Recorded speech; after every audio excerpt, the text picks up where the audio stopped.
taking over, that's a promise, not a threat. Uppercut, season off top, you stop breathing.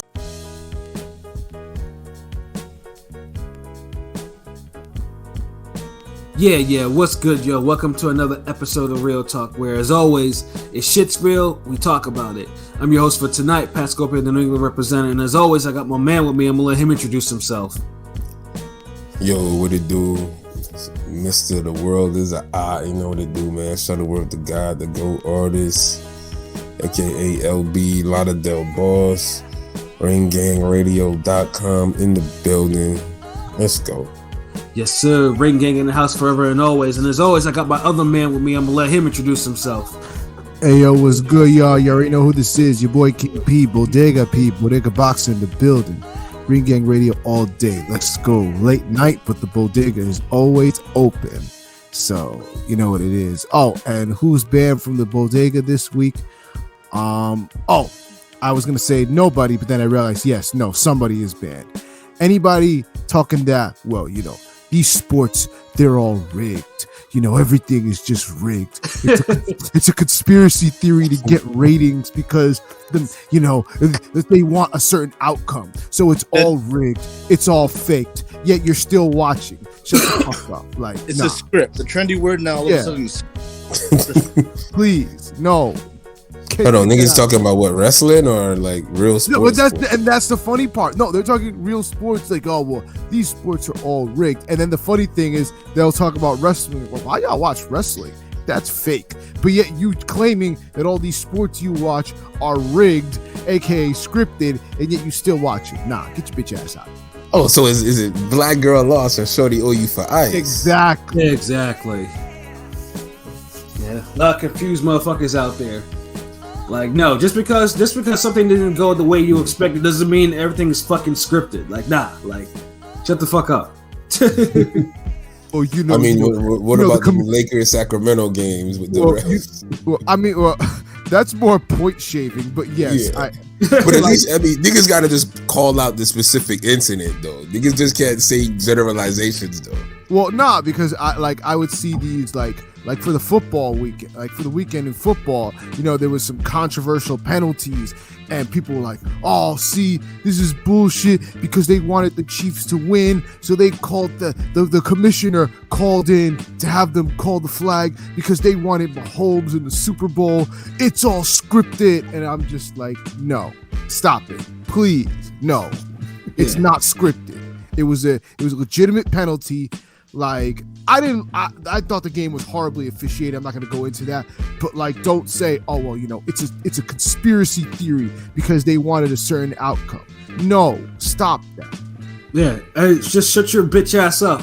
That's all you need to do. Like, you know, that's all you need to do, man. Ain't no fucking conspiracy. So what happened on the field is what happened. So shut the fuck up.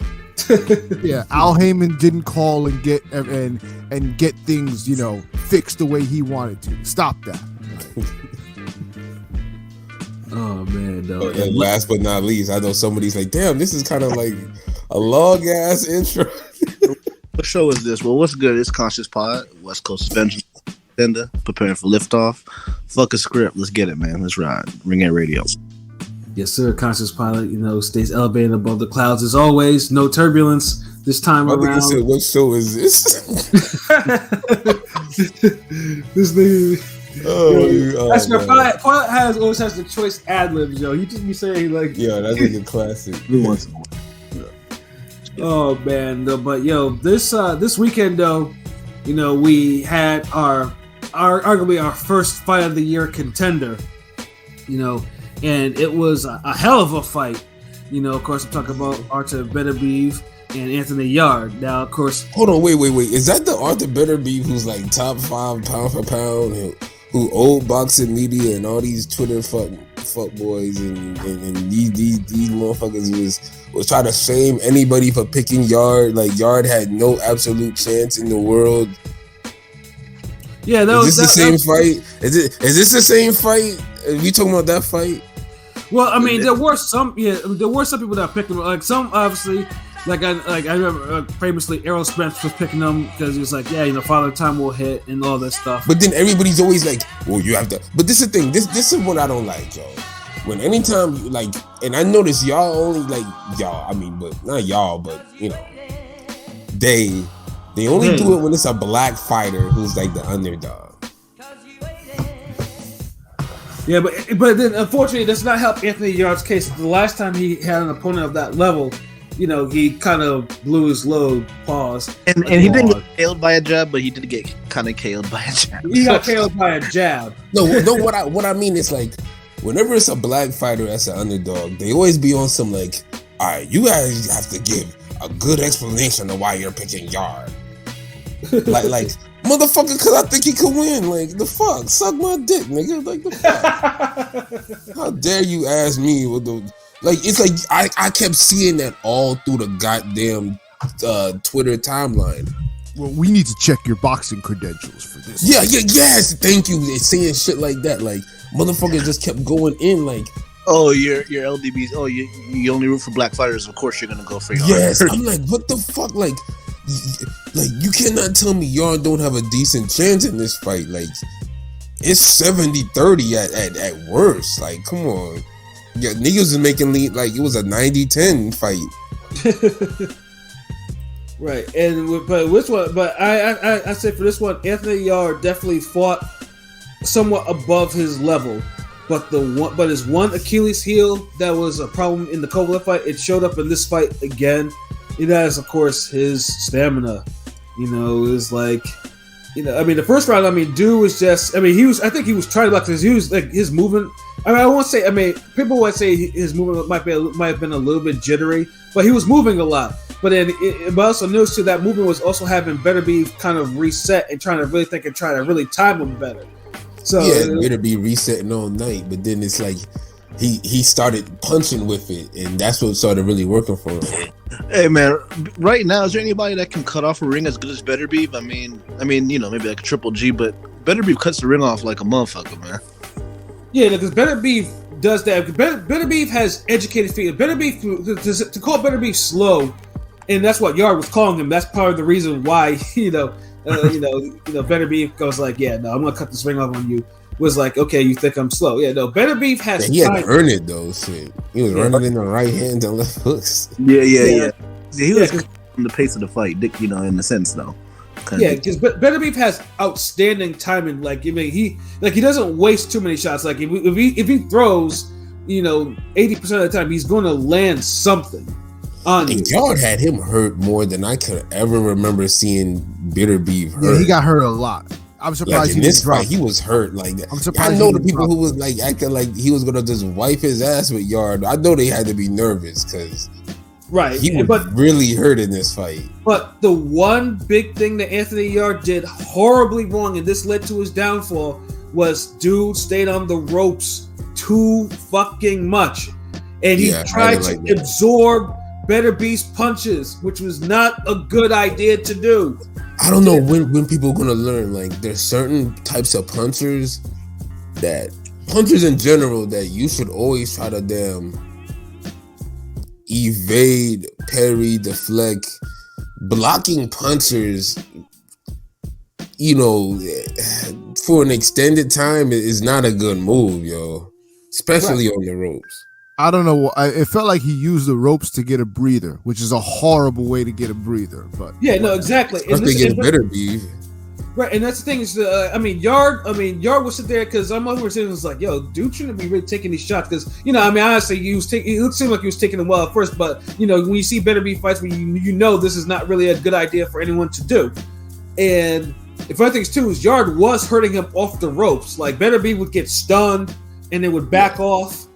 And then reset, and then turn into the fucking demon beast and start throwing all these fucking body bag combinations and shit, And Beterbiev had to do that a lot. It wasn't like one time. Like, Beterbiev, every time that dude was getting rocked. Every time he got rocked, he had to reset, and he like snapped a lot. Like, this is. I feel like if Yarde. One thing I like to see some of these guys do, like, you used to see it in the 80s and the 90s.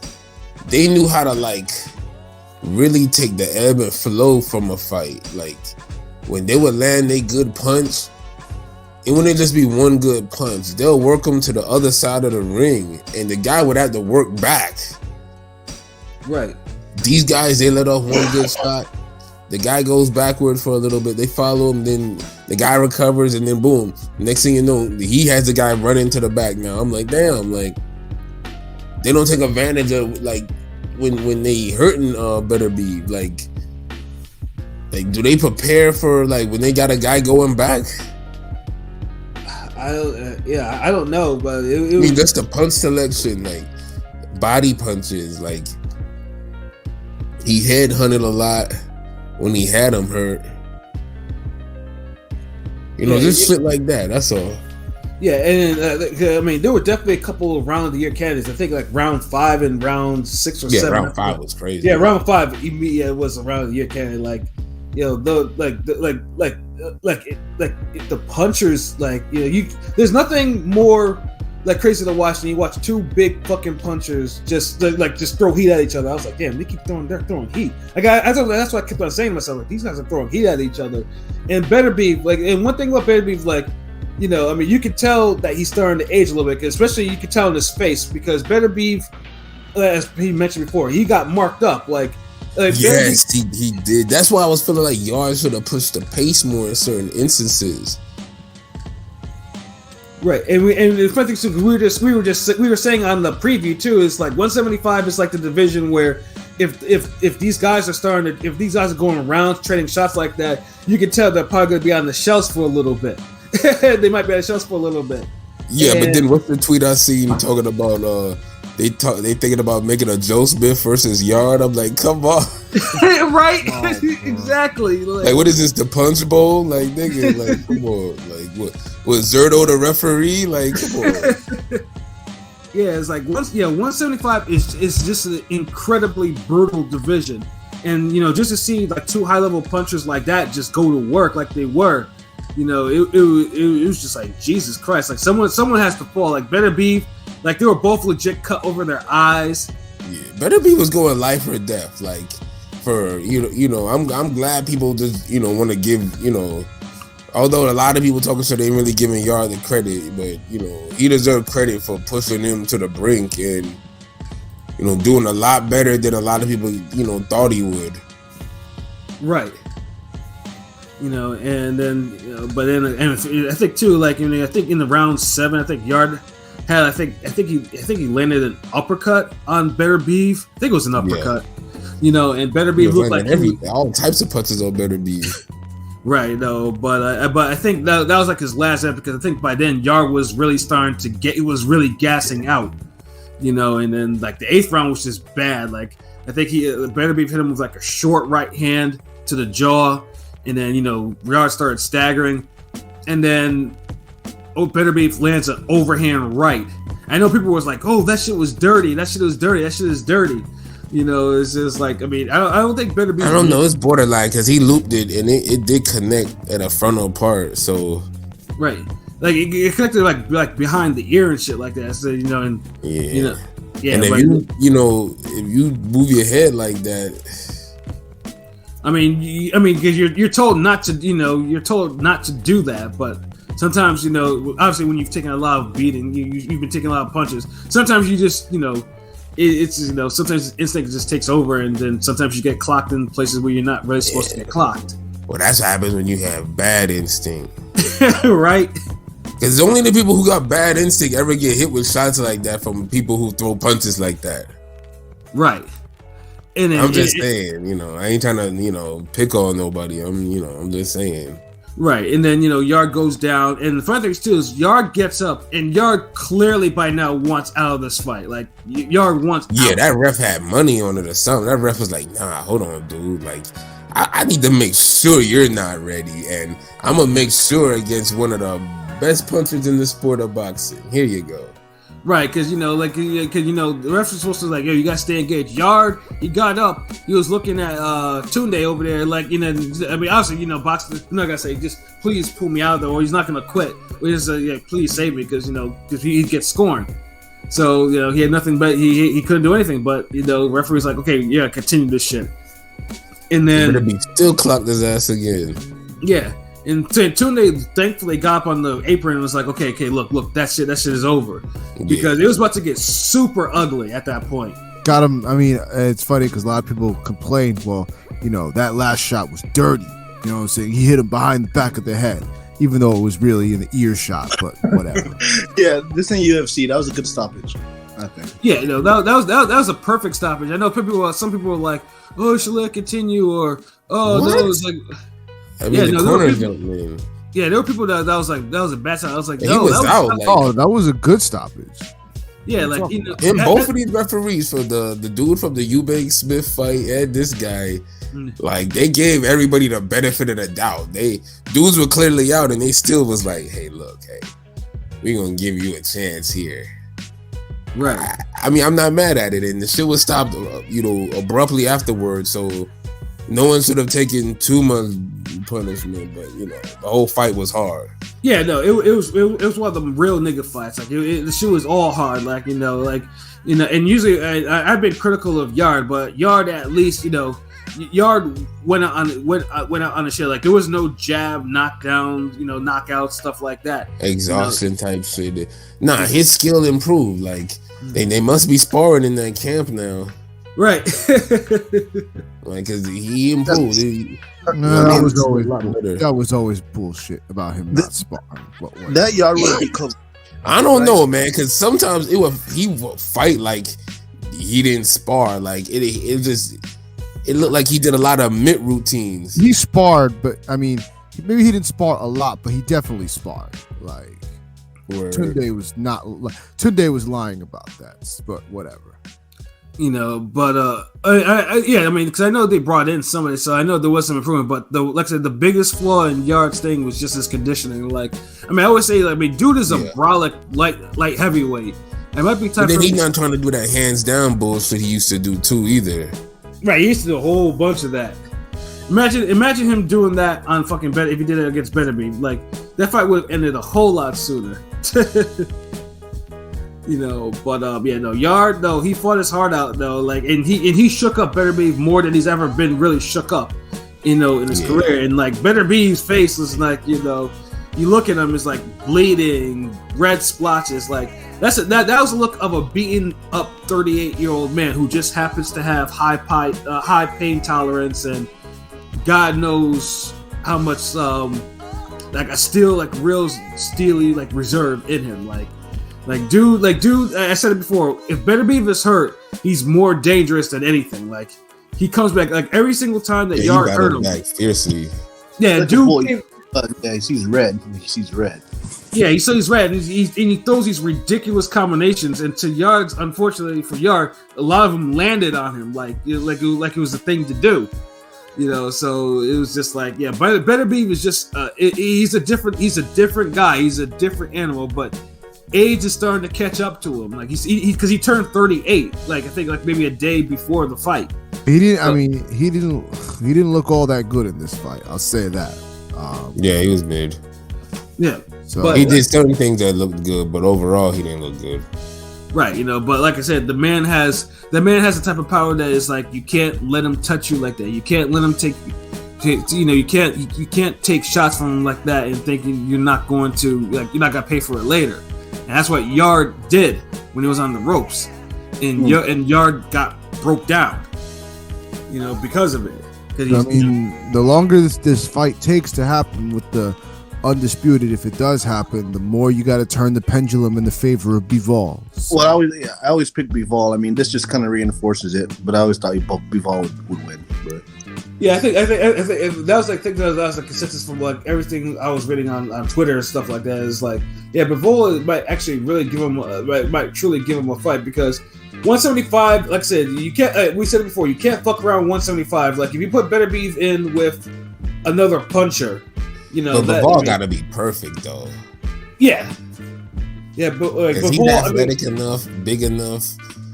He moves around well. He could really outbox Beterbiev, but Beterbiev just has a way of staying in front of you, and he puts you under a certain duress where he almost kind of makes you just give up or fight half-heartedly. Right.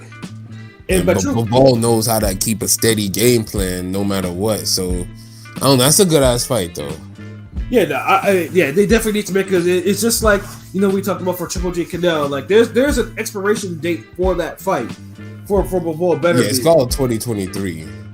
Right, like Beterbiev is coming out of his prime. Like Beterbiev, we all recognize Beterbiev is still a very dangerous fighter.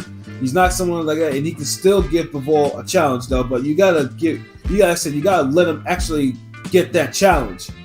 You can't because I know Eddie's trying to force the mandatory with Callum Smith in there, and I truthfully don't want to see that fight now. Beterbiev and Callum Smith, I don't want to see it. Mostly because I'm still salty. Callum Smith got to do some more shit besides knock out one dude and lose a midget ass Canelo.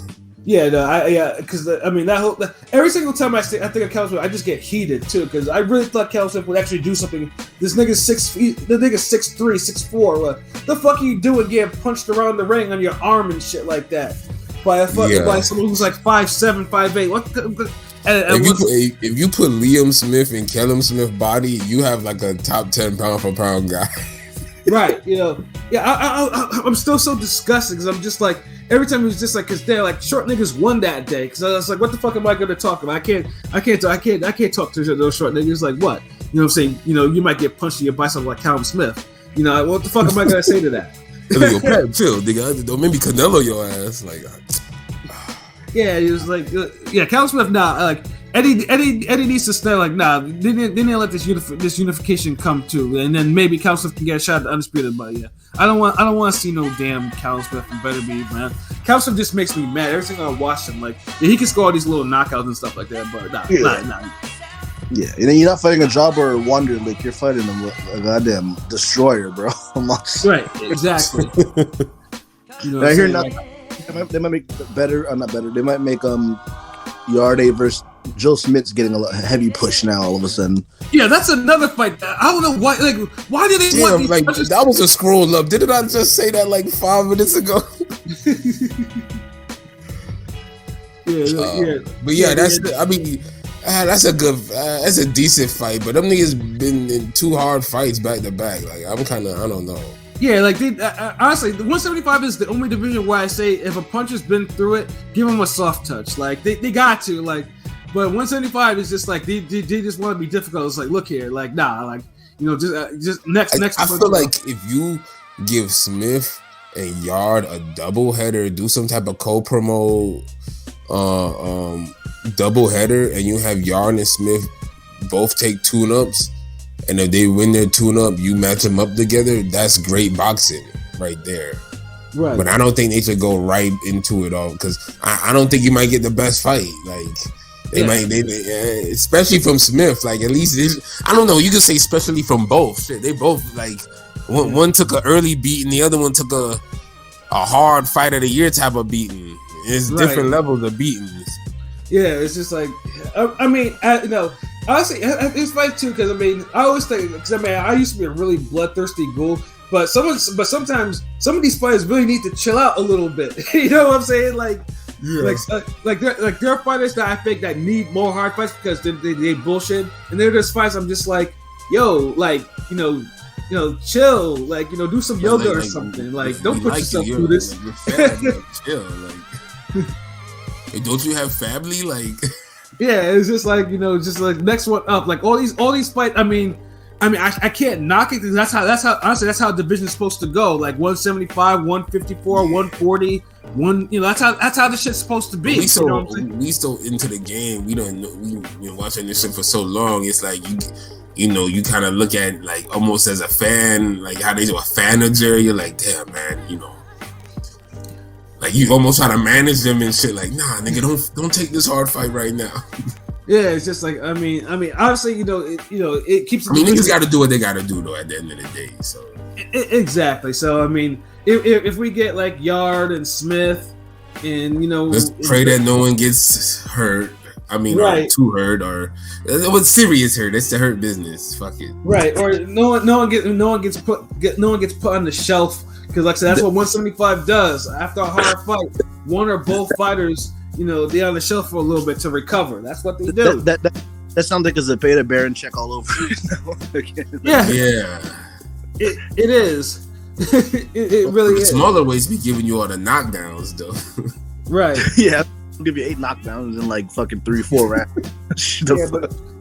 But them light heavyweights, man, they just determined. They just like It's crazy how they don't be giving you the knockdowns like heavyweight give you it and middleweight give you it. The other divisions.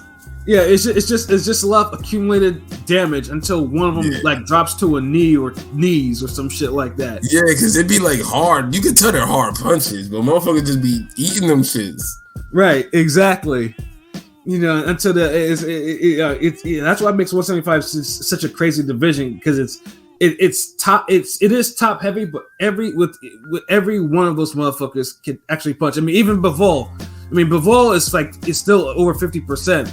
And I said it before, Bivol might put more mileage on Canelo than we all thought, because Canelo didn't look too hot against Triple G or anything like that, barring this injury thing that that he was talking about, that Canelo's been talking about. Bivol was hitting him a little bit more clean than Canelo was probably liked. So it's just 175, man. It's just a brutal division at times, and it's so I guess it's only right that they would actually give us our first fight of the year candidate. But if they want to make Beterbiev Bivol a thing, they better make this fight this year. By the summertime. Yeah, this year by the summertime. Summer, fall, whatever. Just make the fight. They got all year. As long as it falls this year, they good. Right. Yeah. Because Alex, like I said, Bivol is prime now, and Beterbiev is getting. At a 1 through 10, Beterbiev is like maybe an 8. Right. Yeah. Exactly. And by the end of the year, he'll probably be like a 7 or maybe even a 6. If you keep him waiting. Because I know right now it's almost Ramadan, so he's going to be taking most of the spring off, to go handle that. So they need to make this fight by the summertime, summertime. But like I said, hell of a fight. No, I was entertained. I caught a boxing high because the fight was hard, so it was so kudos to both men. Yarde, I'll get off your case, especially if you're gonna be fighting Joe Smith next, and you're gonna try to do what you're gonna do to get yourself back into the picture again. So both men, mad props for what they did, and this